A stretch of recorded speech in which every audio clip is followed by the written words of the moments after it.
Good morning, Facebook. Hello, Facebook. Good morning. 6:47 a.m. on June 16th. I'm in my office getting some work done.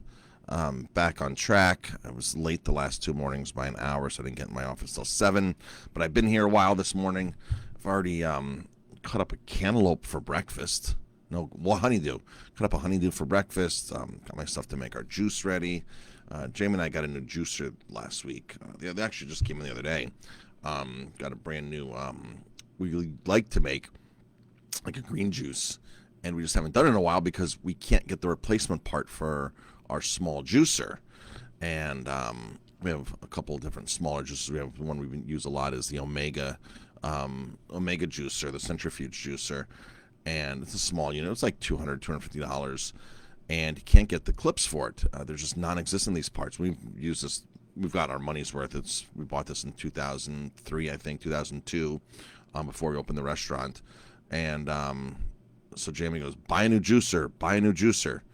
And so I spent $800 on this new commercial juicer, and it comes in and it's massive. It's huge, but it's great. You can throw the whole apple in it. We juiced kale yesterday, a whole bunch of kale, and literally it took 3 handfuls of this whole bunch of kale and just pulverize it, juice it. The pulp is nice and dry. It's really, really awesome. So good morning, everybody who's tuning in. Hey, Michael, how's it going? I'm going to talk about how I almost got ripped off for $3,600, and I have to have a decision to make now if I'm going to still do business with this company. So I'm a little upset at this company that we've been dealing with for 18 years. 18 years we've been dealing with the company, and I almost wasted $3,600 last week. And I found out that they were just being extremely incompetent, or that they were trying to pull one over on me. So I'm still trying to decide which they were. In the meantime, it would have cost me $3,600. I would have taken their advice, and for $100, I fixed the problem. So I'm going to talk about that. But first, Governor Cuomo announced yesterday that we are back to normal, 100% capacity. No more social distancing. No more social distancing at the bar. We're back to 100% capacity in restaurants. I think in businesses too, all businesses, right? That we're back. There's no more social distancing. I think that took effect. I don't know if it took effect yesterday, but I hear everybody talking about it. I follow the Restaurant Association, New York State Restaurant Association, their postings, and people had called me yesterday when that had happened and said he just announced that we're back. So again, folks, if you're uncomfortable going out, do not make a business miserable, crazy, insane. Businesses are literally starving for the revenue. Restaurants are going to put a lot of people in the seats. They're starving for the revenue. They need it. They're not going to turn it down, most likely. So if you're uncomfortable going out, get takeout, curbside pickup, something like that. Do not go into a restaurant and start putting your hand up and backing people off and things like that. If you're uncomfortable, wear a mask. I'm not saying which is right or which is wrong. But restaurants, I will tell you, wherever you go, are going to want to capitalize on more seats and more revenue. All businesses are going to want that. They need it. So we have 18 tables in our garden. They were socially distanced to begin with. I really can't, I don't know really how many more we can put out there. But our dining room inside, we can now put more tables inside. So we're going to get rid of one of the racks today, move things around, put the freezer back in the garage, and set some stuff up in our dining room for more tables there. And of course, our bar, no more social distancing at the bar. And some restaurants never did this to begin with. Some restaurants just jam-packed them in for the last 6 months, 8 months. They just jam-packed people in. You go to a restaurant and the bar was jam-packed. So we tried to follow the mandates with that accordingly. So, all right. So it's the 16th. We're closed today. It's Wednesday. But I want to share a little story because I have a decision to make how I'm going to move forward with this one company. So we have this one company that we buy beer from. We buy soda gas from them. So the CO2, the nitro mix, the new nitro gas that we're going to have for our wine taps. They sell us the natural cranberry juice on the soda gun that has no corn syrup and no colorings in. So if you ever order a cosmopolitan martini from us, it doesn't look like other restaurants. There's no food coloring. It's a natural, and it's not sweetened with corn syrup. I was doing some research on corn syrup yesterday. UC Davis has some really good studies on corn syrup, just why to not even consume corn syrup. I mean, everything from changing your genes to health issues to immune. I mean, it was stuff I was reading on corn syrup yesterday was pretty insane. I'd like to share some of those findings because there's a new study out there on corn syrup just recently that the long-term effects of corn syrup consumption. So it's pretty crazy. So good morning, everybody tuning in. Hi, Holly. Hi, Joel. Of course, good morning, Michael. So we buy soda. So we buy beer from them, like our Chimay beer. We have a few. I bought a lot of beer from this company since 2003, like a lot. We can buy our Saratoga water from them. It does come from them. I don't buy from them currently, but I have bought Saratoga water from them. I buy our Gus sodas, the grown-up sodas, the grapefruit, and I think we have the cola, so we have some of their sodas. I buy their gas, like soda gases, their beer gases. And there might be something else we buy from them. So, and we bought an ice machine from them. We bought an ice machine from them 7 years ago, and we spent over $3,500 on this ice machine 7 years ago. And they service the ice machine, so they come in once a year and clean the plates and clean it up and make sure the ice machine is in tip-top shape. And we had the ice machine was just not working well. And usually when machines don't work well, the compressors on them need to be blown out and cleaned and taking all the lint out, because that happens. There's filters on them, and it's a normal cleaning, right? You go in and do that. We do a lot of that ourselves. Except the ice machine, we did the front of the machine. We called the company to do an annual cleaning on it, and the machine is just not making ice at all. And the first question he says to us is like, well, you've had the machine 7 years. It's probably just shot. Those machines have a shelf life, and you're probably at that end of the shelf life of your ice machine. So you might want to consider buying a new one. I said, please come clean it. So they came and cleaned it and serviced it. And he goes, I found the problem. The sales tech. He goes, the mechanic. He goes, there was a little leak in the back that I fixed, a connection to the input or the water line in, and I blew the coils out. I was like, okay, great. Let's see what happens. Let's let this bad boy make some ice now. And it just wasn't making enough ice. So I called and spoke to one of the owners, one of the family members of the company who runs this division. And I said to him, ice machine's just not working. He goes, yeah, those ice machines go after 7 years. He goes, you got your money's worth. 7 years, that's about right. And I said, okay, so what does a new ice machine cost?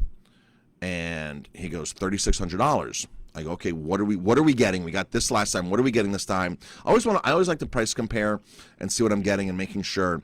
So the ice machine from him was this company was $3,600. I go online to one of the vendors I use online, and it's $2,600. It's $1,000 cheaper. So now I have to make a decision. Do I buy from a company that's a national company, save the $1,000, get it shipped here for free shipping, and pay somebody $100 to put it in? And I said to myself, no. I'm going to pay the $3,600, and I'm going to buy it from the local company that is locally owned, that will finance me if I want to with no charges. They'll break the payments of over a year. They'll come and install it for free because it's part of the $3,600, even though it only costs $100 to install it, maybe $200 at the most.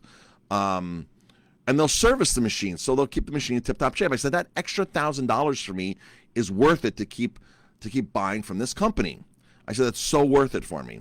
And Jamie agreed. Spend the extra $1,000, buy from this local company. Don't buy from this national company that would just ship it in, and So we both made that a decision that was important to support local and pay the extra money, the $1,000. We had no problem with that. And we were probably going to just pay cash for it right up front, not cash, pay for it right up front instead of using their financing plan, which was nothing. But I thought it was important, and I felt it was important.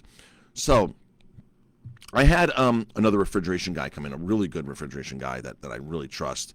And I said, hey, take a look at my ice machine. He goes, what's wrong with it, Marcus? I go, it's not making ice. I go, it's probably just past its prime. He goes, how old is it? I go, it's 7 years old. He goes, what's the brand?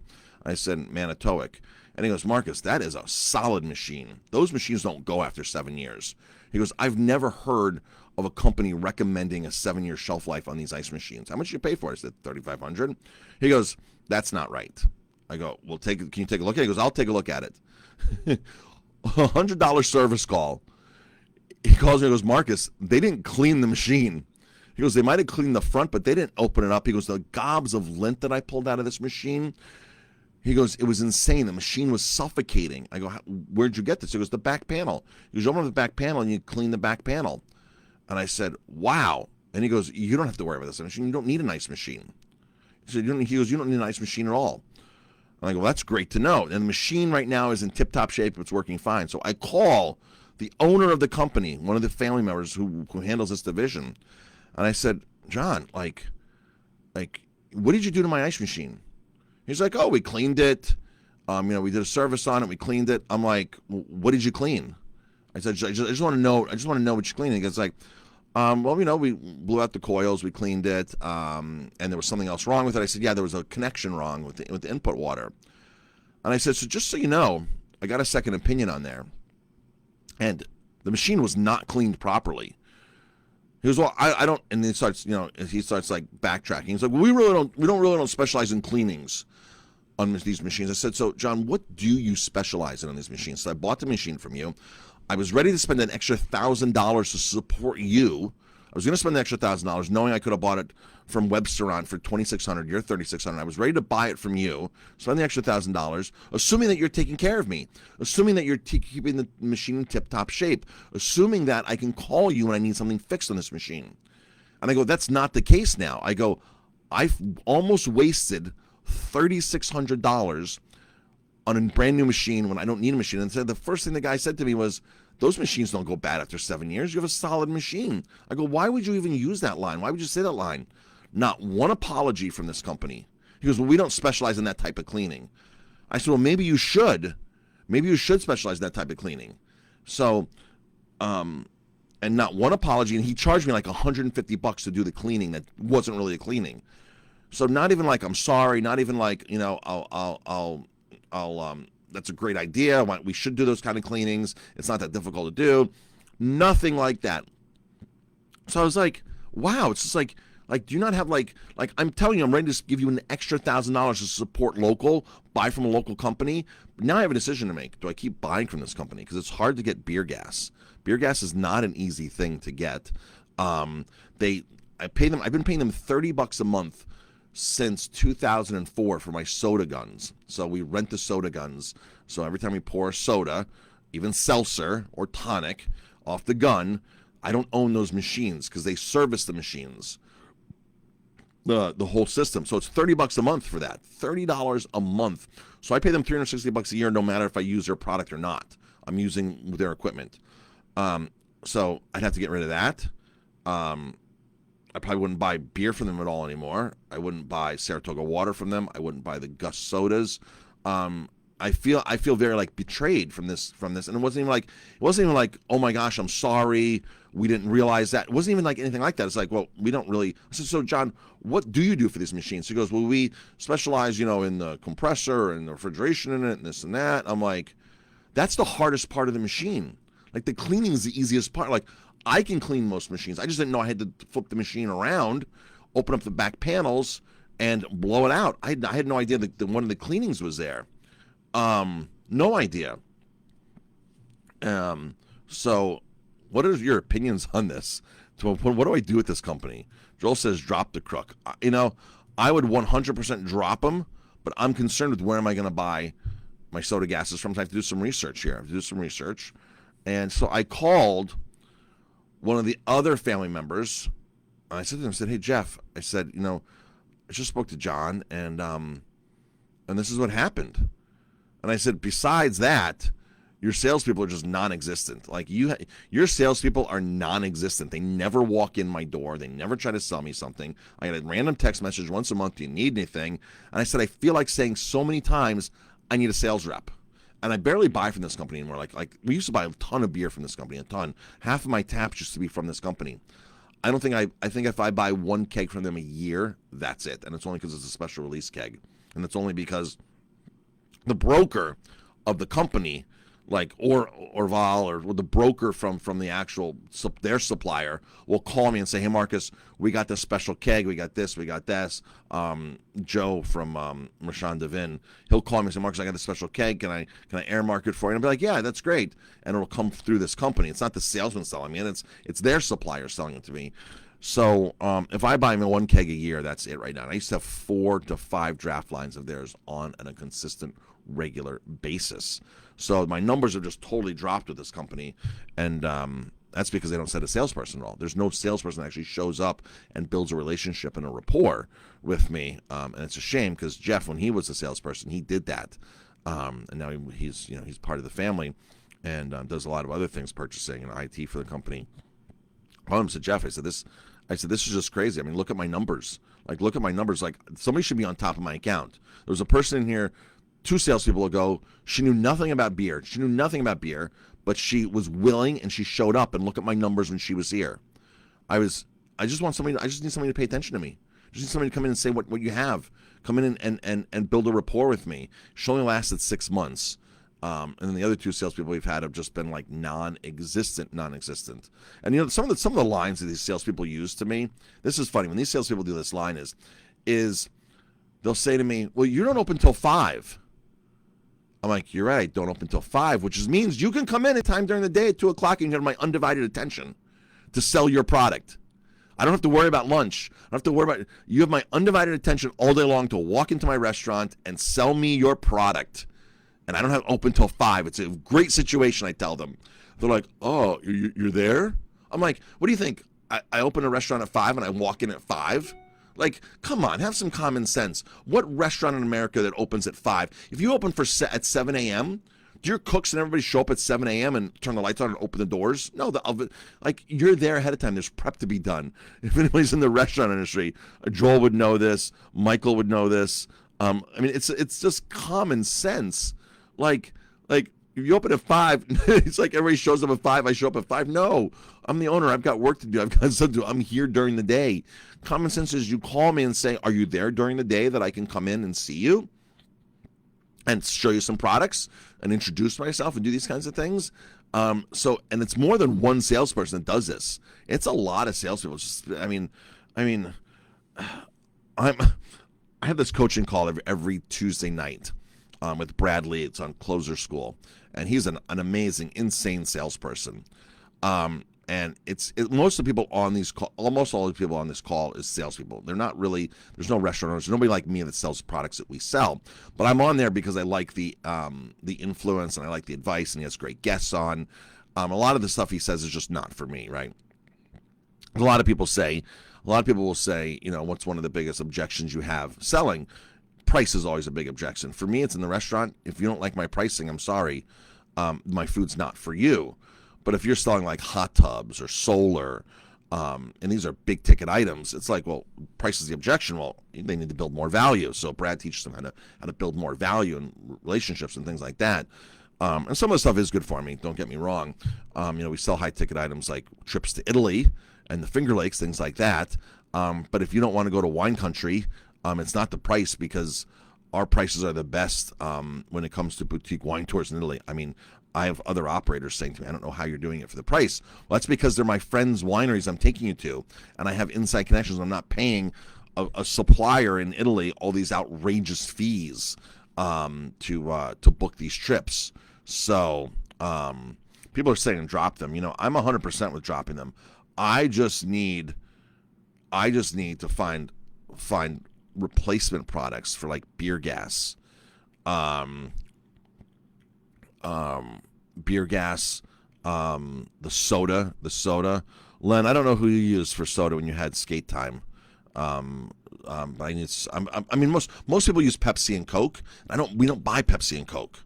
So that's one of the biggest issues. We don't buy those big brands. So we don't buy Pepsi and Coke. So it doesn't, I can't have a Pepsi gun or a Coke gun. I have to have an off-brand gun that I can run my own sodas on. I buy our own sodas from Ugave, an organic soda supplier out of Colorado, which is a great company. We've been dealing with them for years. So the soda's no problem in the bag in the box. It's just the dispensing unit, the gun. Those things do break, those heads on those break, the gases break, connections come loose. And I have a service call today. Like, I tried to fix it myself, and I had to call this company to come in. And since they rent us the product, they service the product, the item. So our soda is just not pouring. It's coming out clear. There's soda in there. The connection's there. I just don't know.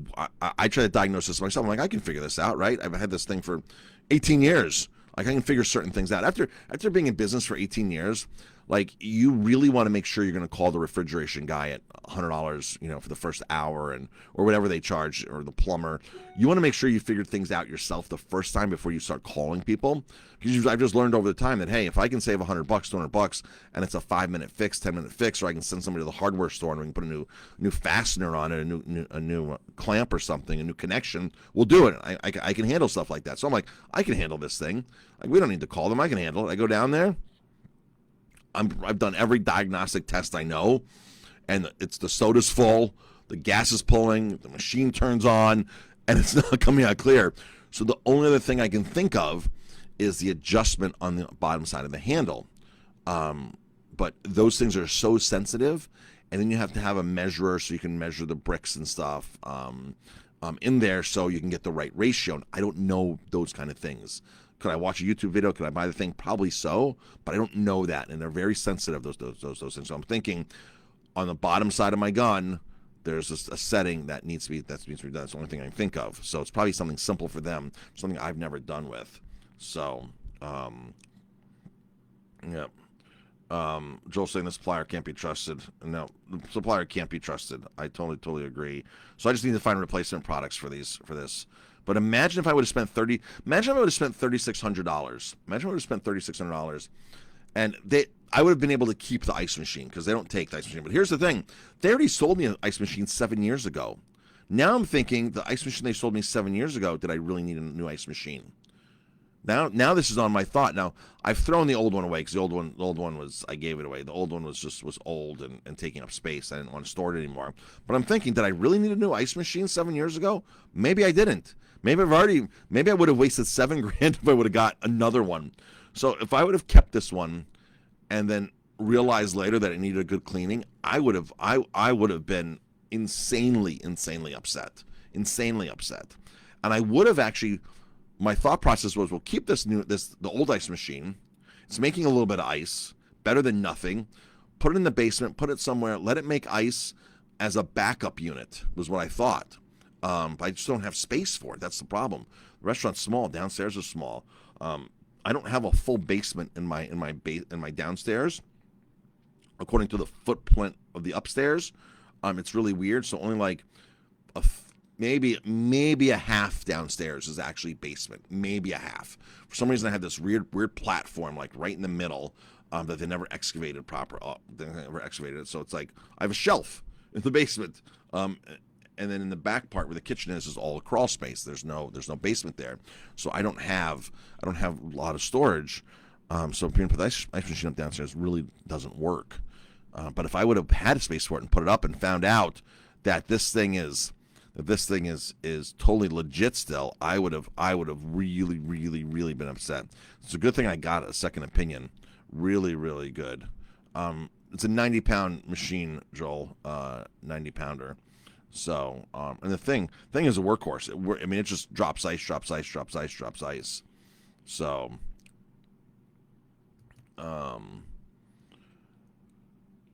So Joel's saying, cleaning is simple. We've actually done the plate cleaning ourselves in the past, where you run the chemical through and it cleans the plate, and you clean all your ice and you get everything out of there, and it's great. And plate cleanings need to be done once a year at least, depending upon the hardness of your water. And a filter going into your machine. So yeah, the plate cleaning. I don't like to get involved in the plate cleaning, but we know how to do it, and we've done it, and we have this stuff here. So a lot of times I don't. I'm the kind of person that if I can spend time on my business and growing my business, I don't mind, having a staff member or somebody doing something. If I can spend time here at my desk, creating my business, or creating time on the floor and creating relationships and building trust with people and building the business. So yeah, we have done the cleaning many times. All right, folks, that's it. We have a Chamber of Commerce mixer here tonight. If there's anybody in the local Chamber of Commerce, Pine Bush or Ellenville, Warsing Chamber of Commerce, we have a chamber mixer here. I don't know what time it is, but it is tonight in our garden, and of course inside. And that's it. It is 7:15. I am going to get back to work here. I've got a few things I have to do, and then run out to the Airbnb and do a few things there. So that is it. That is it, folks. Thank you very much for your support. We really, really appreciate it, and we'll see what happens with this company here. That's what I can figure out and do. So, but just not even to be sorry to me, and like not even like, oh my gosh, sorry, we didn't realize this and that, and nothing like that. Not even the last cleaning that was a so-called cleaning that really wasn't a cleaning. All right, folks, have a great day. Jan will be on live later with her Facebook, with her cocktail time later, and unless we're out cycling or something. That's it. Everybody have an amazing, amazing day, and we'll talk to you soon.